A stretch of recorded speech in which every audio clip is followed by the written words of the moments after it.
Medigadda project ఎవరి బిడ్డ? దాని బాధ్యత ఎవరిది? పురిట్లోనే కుంగుబాటుకు గురైన మేడిగడ్డ డ్యాంను ఇప్పుడు ఎవరు సరిదిద్దాలి? ప్రాజెక్టు నిర్మించిన ఎల్ఎన్టీ అది తమ పని కాదంటోంది.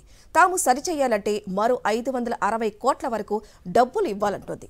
భారీ ప్రాజెక్టును ఇష్టారాజ్యంగా నిర్మించేసి దాని కృంగుబాటుకు కారణమైన ప్రతి ఒక్కరిని బోనిలో నిలబెడతామంటోంది కాంగ్రెస్ ప్రభుత్వం. ఎల్ఎన్టీ తీరుపై నిప్పులు చెరుగుతున్నారు నీటిపారుదల శాఖ మంత్రి ఉత్తమ్ కుమార్ రెడ్డి. కాంగ్రెస్ ప్రభుత్వం అధికారంలోకి రాగానే నీటిపారుదల శాఖపై ప్రత్యేక దృష్టి సారించింది. మేడిగడ్డ కుంగుబాటుపై అనేక అనుమానాలు ఉన్న నేపథ్యంలో మేడిగడ్డ పరిశీలనకు ప్రభుత్వం సన్నద్ధమవుతోంది. ముఖ్యమంత్రి, ఇరిగేషన్ మంత్రి వరుస రివ్యూలతో అధికారులకు కీలక ఆదేశాలు జారీ చేస్తున్నారు. కాళేశ్వరంపై రివ్యూ చేసిన ముఖ్యమంత్రి మేడిగడ్డ రిపోర్టును ప్రత్యేకంగా ఇవ్వాలని ఆదేశాలిచ్చారు.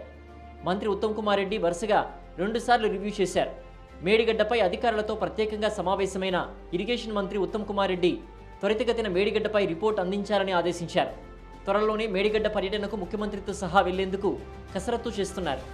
మేడిగడ్డతో పాటు సీతారామ ప్రాజెక్టు పర్యటనకు వెళ్లేందుకు షెడ్యూల్ రెడీ చేయాలని అధికారులను ఆదేశించారు ఉత్తమ్ కుమార్ రెడ్డి. మేడిగడ్డ ప్రాజెక్టు కుంగిన తర్వాత దాని పునరుద్ధరణ పనులన్నీ నిర్మాణ సంస్థ ఎల్ఎన్టీ చేస్తుందంటూ గత ప్రభుత్వం ప్రకటన చేసింది. కానీ మేడిగడ్డ బ్యారేజ్పై ఎల్ఎన్టీ కంపెనీ యూటర్న్ తీసుకుంది. కుంగిన మేడిగడ్డ బ్యారేజ్ను తమ సొంత ఖర్చులతో పునరుద్ధరిస్తామని గతంలో ఎల్ఎన్టీ సంస్థ ప్రకటన చేసి బ్యారేజ్ పునరుద్ధరణ బాధ్యత తమది కాదంటూ ఇరిగేషన్ అధికారులకు లెటర్ ఇచ్చింది. ఈ నెల 5న ఇరిగేషన్ ఏజెన్సీకి ఎల్ఎన్టీ మేనేజర్ సురేష్ లేఖిస్తూ బ్యారేజ్కు సంబంధించి 2 ఏళ్ల డిఫెక్ట్ లయబిలిటీ పీరియడ్ 2022 జూన్ 29తో ముగిసిందని పేర్కొంది.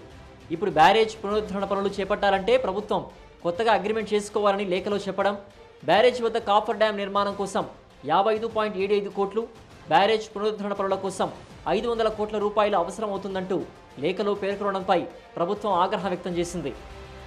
ఈ నెల 5న ఎల్ఎన్టీ లేఖ రాసిన అంశాన్ని ప్రభుత్వం దృష్టికి తీసుకెళ్లారు అధికారులు. ఈ నెల 11న, 14న 2 సార్లు ఇరిగేషన్ మంత్రి ఉత్తమ్ రివ్యూ చేసినప్పుడు ఆయన దృష్టికి తీసుకెళ్లడంతో ఎల్ఎన్టీ సంస్థపై తీవ్రమైన ఆగ్రహం వ్యక్తం చేశారు. సచివాలయంలో మేడిగడ్డ బ్యారేజ్ పనులు చేసిన ఎల్ఎన్టీ ఏజెన్సీ ప్రతినిధులతో ఉత్తమ్ కుమార్ రెడ్డి సమావేశం నిర్వహించారు. ఈ సమావేశంలో పాల్గొన్న L&T group director S V Desai పలువురు ప్రతినిధులు పాల్గొన్నారు. ఇంత పెద్ద ప్రాజెక్టులో ఎలా నాసిరకం పనులు చేస్తారని, ఇంత నాణ్యత లేకుండా ఎలా చేస్తారని నిలదీశారు ఉత్తమ్.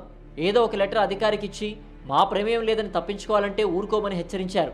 ప్రజాధనాన్ని వృధా చేసి ప్రాజెక్టు కూలిపోవడానికి కారణమైన ఎవ్వరిని వదిలిపెట్టమన్నారు మంత్రి. పూర్తిస్థాయి సమగ్ర నివేదిక ఇవ్వాలని అధికారులను ఆదేశించారు.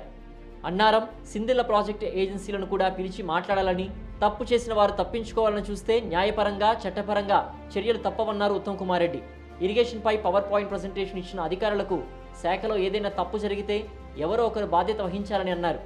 మేడిగడ్డ విషయంలో ఎవరు బాధ్యత వహించాలో విచారణలో అన్ని బయటకు వస్తాయన్నారు.